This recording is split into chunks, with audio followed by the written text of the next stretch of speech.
Skop kajian kami ialah di restoran yang bernama Fazila Cafe and Fried Chicken di Pulau Pinang. Restoran adalah pertubuhan yang menghidangkan makanan dan minuman yang telah disiap untuk dipesan dan untuk dimakan di premis. Tujuan kami memilih restoran adalah kerana kami mendapati ramai pelanggan yang mengunjungi kafe tersebut dan kami mengesan banyak hazard dan risiko yang mengakibatkan berlakunya kecederaan dan kemalangan. Hazard bermakna sesuatu punca atau sesuatu keadaan yang boleh membawa kepada potensi di mana boleh mendatangkan mudarat kepada kesihatan manusia, harta benda, kerosakan alam sekitar atau mana-mana gabungan daripada mudarat tersebut. Risiko ialah gabungan faktor kemungkinan berlakunya sesuatu keadaan berhazard dalam sesuatu tempoh yang khusus yang ditetapkan atau sesuatu keadaan yang ditetapkan dengan keterukannya, iaitu kecederaan atau kesan buruk yang akan memberi impak kepada kesihatan manusia, harta benda dan juga alam sekitar atau gabungan daripada mana-mana ini yang disebabkan oleh kejadian tersebut. Kami berpendapat bahawa jika kami dapat menyenaraikan kelemahan yang terdapat di restoran tersebut dan menyenaraikan penambahbaikan, maka kami dapat menjaga keselesaan pelanggan-pelanggan yang akan datang dan dapat mengelakkan kecederaan apabila mengunjungi restoran tersebut. Dalam laporan ini disertakan juga dengan kajian literasi, metodologi kajian yang mengandungi jadual high-rate, keputusan dan perbincangan kajian serta bahan-bahan rujukan ilmiah.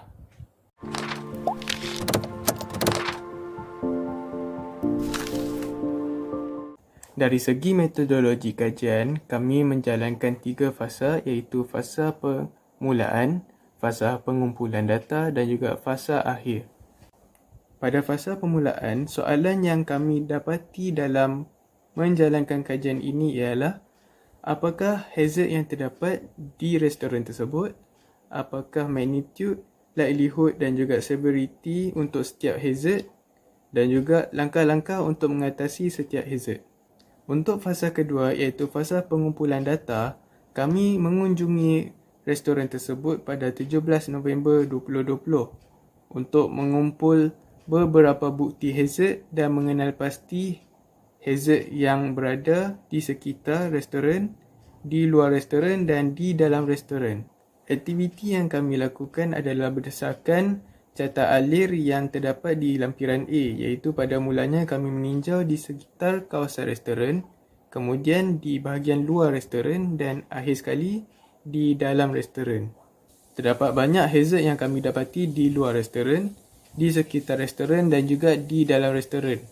Antaranya ialah di sekitar restoran terdapat ranti-ranti tajam dan batu-batu kecil yang boleh menyebabkan kecederaan kepada pengunjung yang mengunjungi restoran tersebut, dan di bahagian luar restoran terdapat jalan yang berlubang-lubang dan air bertakung di dalam lubang, dan terakhir ialah di bahagian dalam restoran di mana susunan meja ialah rapat, boleh menyebabkan pembiakan wabak COVID-19.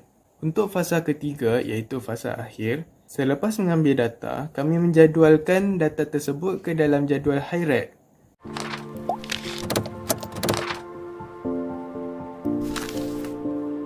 Seterusnya, mari kita lihat hasil kajian yang telah kami jalankan.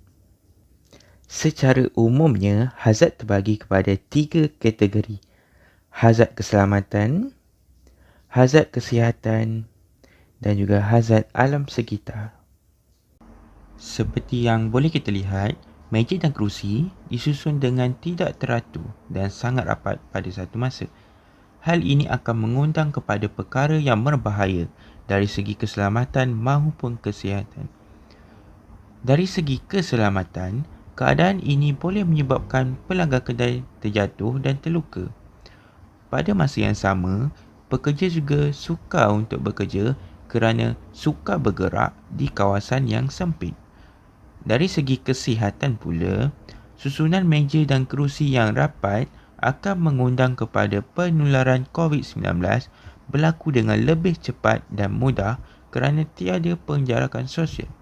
Kedua-dua hazard ini dikategorikan sebagai hazard fizikal dan biologikal. Ranking risiko adalah pada tahap sederhana. Gambar ini pula menunjukkan dua hazard lain iaitu jalan tidak rata, kotor serta berbahaya. Hazard ini adalah hazard keselamatan dan hazard kesihatan. Dari segi keselamatan, jalan yang tidak rata boleh mengakibatkan seseorang tersadung dan luka.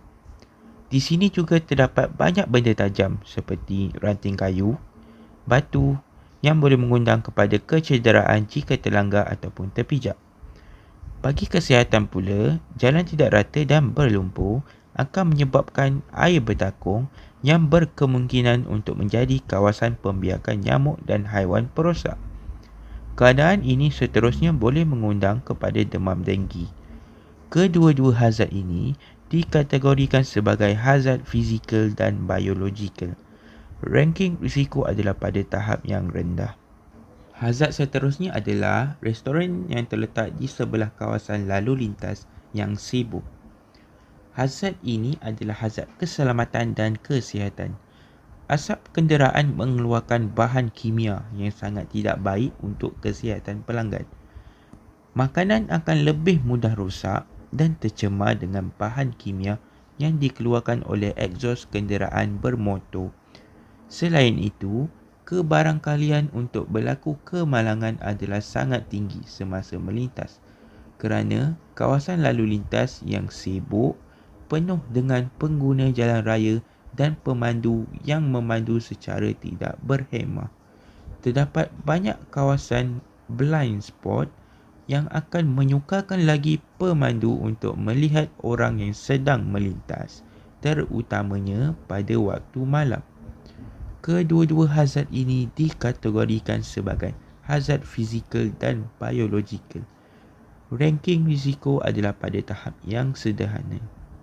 Seperti yang kita boleh lihat, terdapat sebatang pokok yang tua dan condong ke arah Fazilah Cafe. Hazard ini adalah hazard keselamatan. Pokok ini kelihatan tidak selamat dan boleh tumbang pada bila-bila masa saja. Tambahan pula, pokok ini terletak berdekatan dengan Fazilah Cafe. Keadaan ini sangatlah berbahaya kerana boleh mengundang kepada kecederaan dan kerosakan yang serius sekiranya berlaku.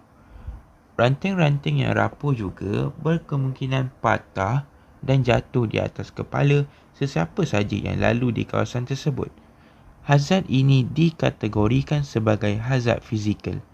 Ranking risiko adalah pada tahap sederhana. Akhir sekali adalah hazard lantai yang tidak sempurna dan tidak rata. Hazard ini dikategorikan sebagai hazard fizikal yang boleh mengakibatkan seseorang tersadung. Ranking risiko adalah pada tahap yang rendah. Kesimpulannya, terdapat 8 hazard utama yang dapat kami kesan di Fazilah Cafe.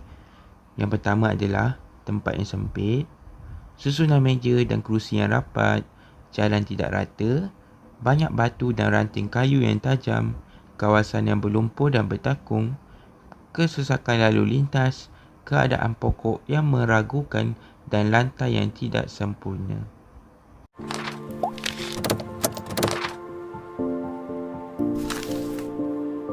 Hai, Assalamualaikum. Nama saya Nur Atira binti Muhammad Haris. Hari ini saya akan membentangkan risk control dan kesimpulan. Hari ini saya akan membentangkan risk control. Dalam risk control, kita akan mengenal pasti hazard-hazard yang terdapat di sesuatu kawasan dan pencegahan dan langkah kawalan tersebut. So, antara hazard yang terdapat pada Fazilah Cafe ialah tempat sempit. Control measure dia ialah substitution. So, untuk mengatasi masalah tersebut ialah meluaskan ruang kedai makanan. Seterusnya ialah susunan meja dan kerusi. Control measure substitution. Substitution ni bermaksud menggantikan dengan bahan atau cara kerja lain yang kurang memudaratkan. So, cara untuk mengawal masalah tersebut ialah menjarakkan susunan meja dan kerusi mengikut kesesuaian tempat. Hal ini dapat mengelakkan daripada pelanggaran, malah dapat mematuhi penjarakan sosial yang ditetapkan oleh SOP. Seterusnya, jalan tidak rata. Sama juga substitution, dan cara mengatasinya ialah melaporkan jalan yang berlubang kepada pihak berkuasa seperti JKR. Dan seterusnya ialah banyak bantu dan ranting kayu yang tajam. Control measure dia ialah elimination.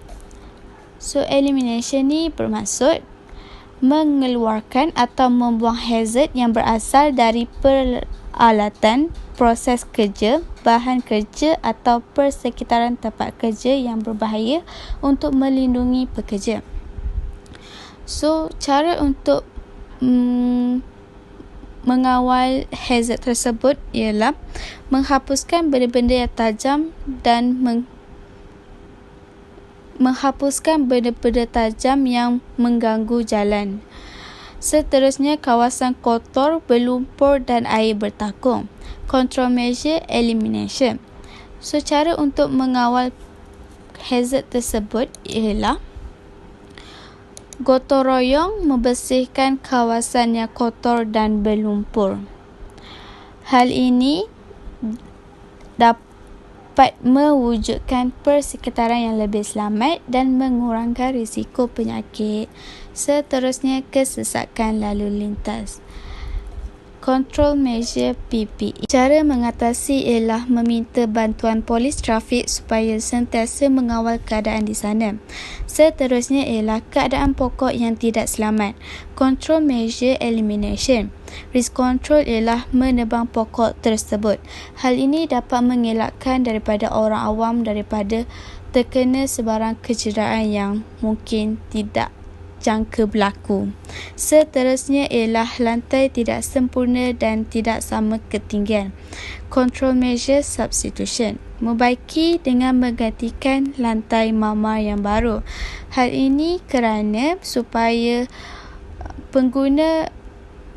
pelanggan restoran tersebut tidak tersadung ataupun tidak terjatuh apabila berjalan. Sekian.